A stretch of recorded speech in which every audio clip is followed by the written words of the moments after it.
Well, welcome back. It's been a minute since my last video. It's been a whirlwind few weeks here. Since we moved in, we've gotten some of these projects underway that we wanted to do in this home. But I realized that I hadn't really explained where we were going. And I think it's really important in this early stage. For me personally, I love and have always wanted to do home renovations. And so for us to have our own home, I really want to take the time to reflect on and think about what we're doing and really make it a process that I can fully enjoy from start to finish. So let's talk about the plan. As you saw in the home tour video that I did, one of the really cool things about this townhome is that it isn't really a project home at all. There was very little that needs to be fixed. There's next to nothing that has to be fixed. In order for it to be livable. It's instantly livable, which is a really nice position to be in. And I feel very lucky that we're able to get this place for that reason.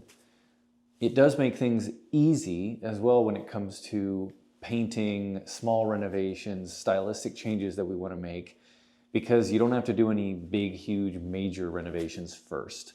So when I talk about this plan and I talk about renovations, know that this is nothing as crazy as like tearing down a wall or, having to totally gut a room or anything like that.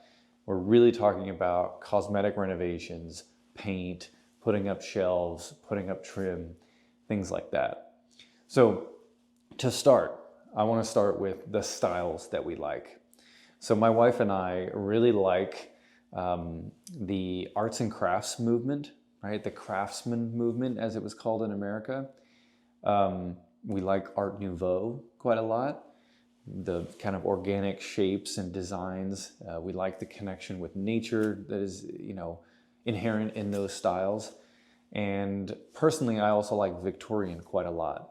So I grew up and I was lucky to be able to go to England, every once in a while when I was younger, and that's because we were visiting family in England. And if you're from the States and you haven't seen a whole lot of Victorian architecture and you go to London or you go to other places in the UK, you'll recognize that it's everywhere, amongst other historical, period styles.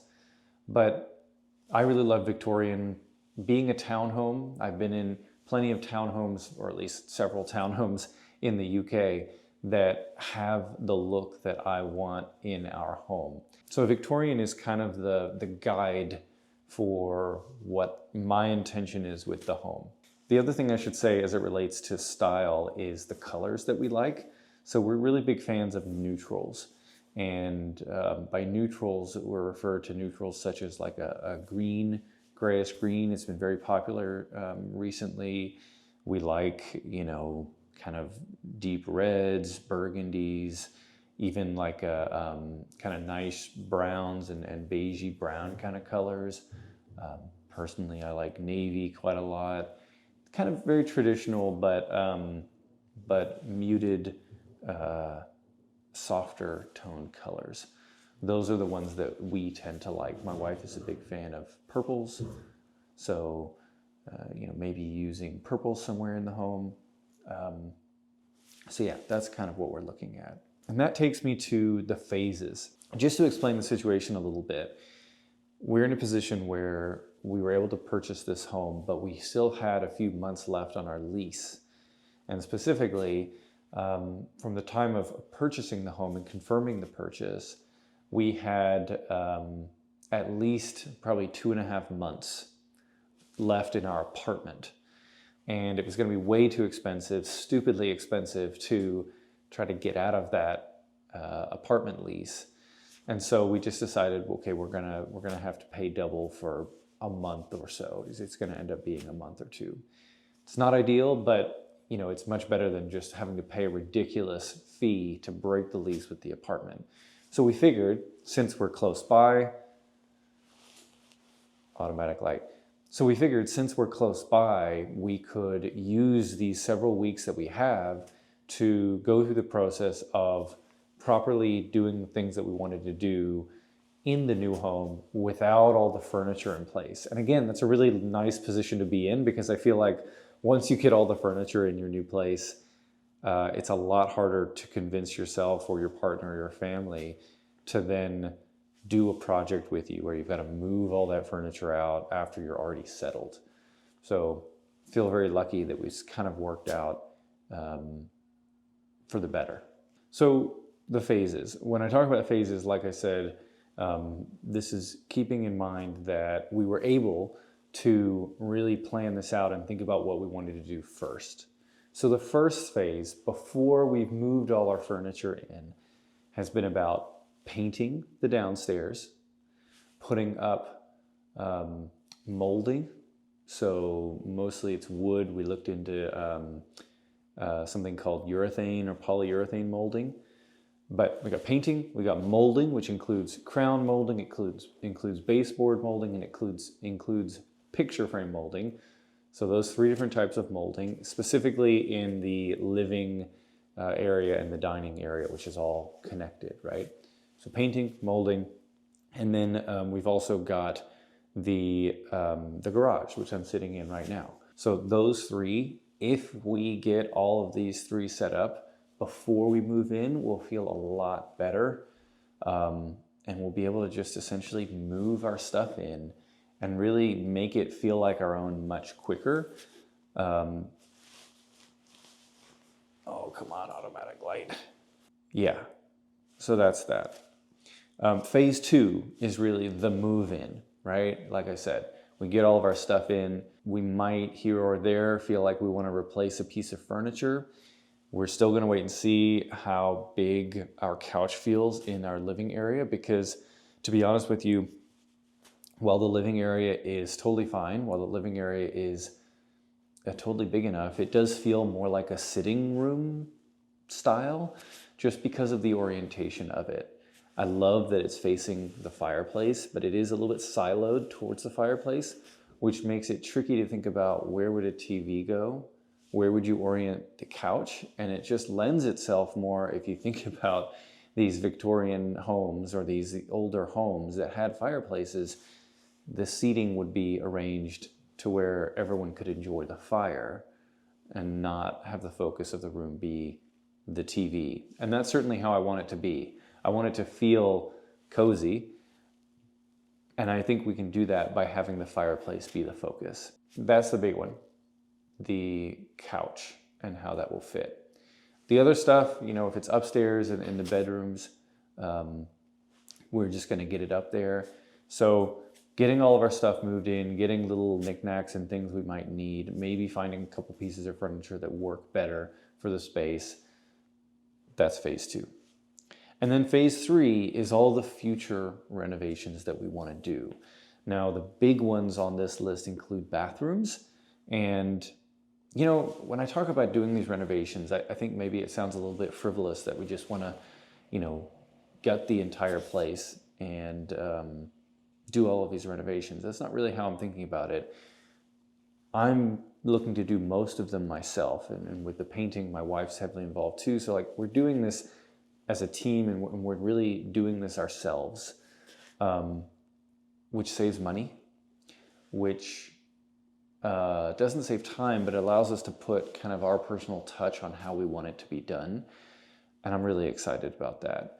So when I talk about all these different things we want to do, just know that for the most part, I'm trying to do it within what I can learn reasonably and what my wife and I can do reasonably. So for example, there's the small half bath downstairs. That is a big opportunity, in my opinion, for a really, really cool tile floor,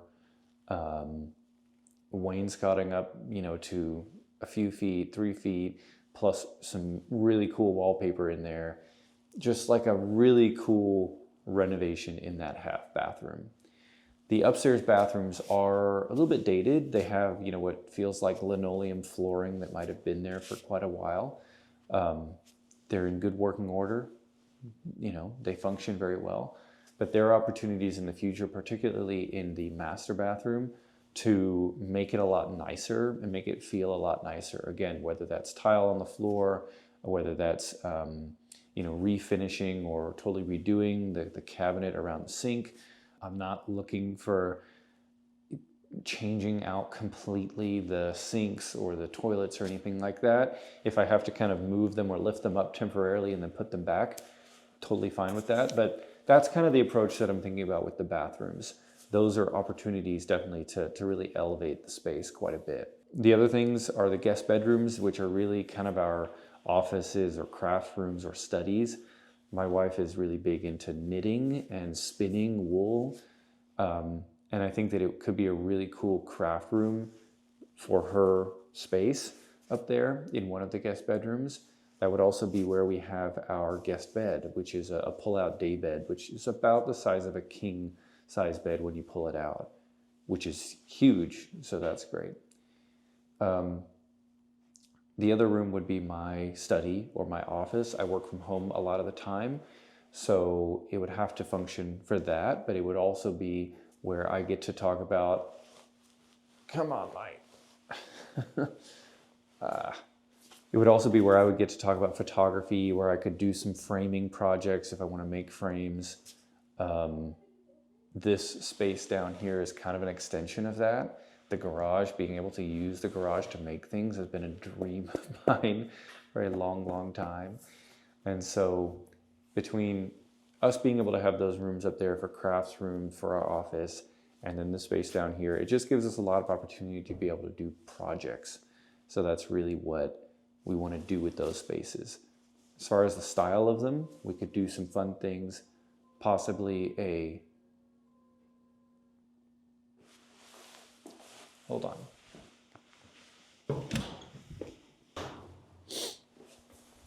Okay. There's a lot of weird noises that I'm getting used to at this place. Where was I? So yes, doing something like a small amount of crown molding up in those upstairs bedrooms could be really nice. You know, painting them a certain color, maybe using wallpaper in some of them. My wife was even talking about having a kind of a built-in window seat with bookshelves around it, that kind of thing. We would love to do that. All the fun things, right? So that's one of the other areas for future renovations. And then there's things like the kitchen. And the kitchen is one of those that it's high use, right? You are touching the kitchen counters every day, multiple times a day. Kind of like the restrooms, you know, you use the restroom. It's a space that, well, you don't live there. You're going to be using it several times a day. In the kitchen, you do kind of live in that space. That's a really fun space to hang out in. And you want it to be nice. And so getting newer counters that are a little bit easier to clean, a little bit nicer, we'd feel really lucky if we could do that. Same thing with the kitchen cabinets. We're thinking about sanding them down and painting them. We might do some that are the same color as the walls in the living room, at least on the lower, for the lower cabinets, and then some that are maybe a lighter color up above. So this is kind of the scope of what we're talking about. Those things, those future renovations, are all stuff that we will have plenty of time and we'll be in no rush to do. So those will come later. So that is the plan. Now you know everything we want to do. As I said, it's already underway. There'll be a video coming out about the painting we've been doing. There'll be a video coming out about this little garage setup that I've tried to make here for this tiny garage that I'm filming in right now. We feel very lucky. We're very excited. This is moving at a rapid pace. And so things might not come out as quickly as I'd like them to, but it's because we're doing the work and I'm excited about that. And with that, I'll say thanks for watching. It's been good to have you here and I'll see you in the next one.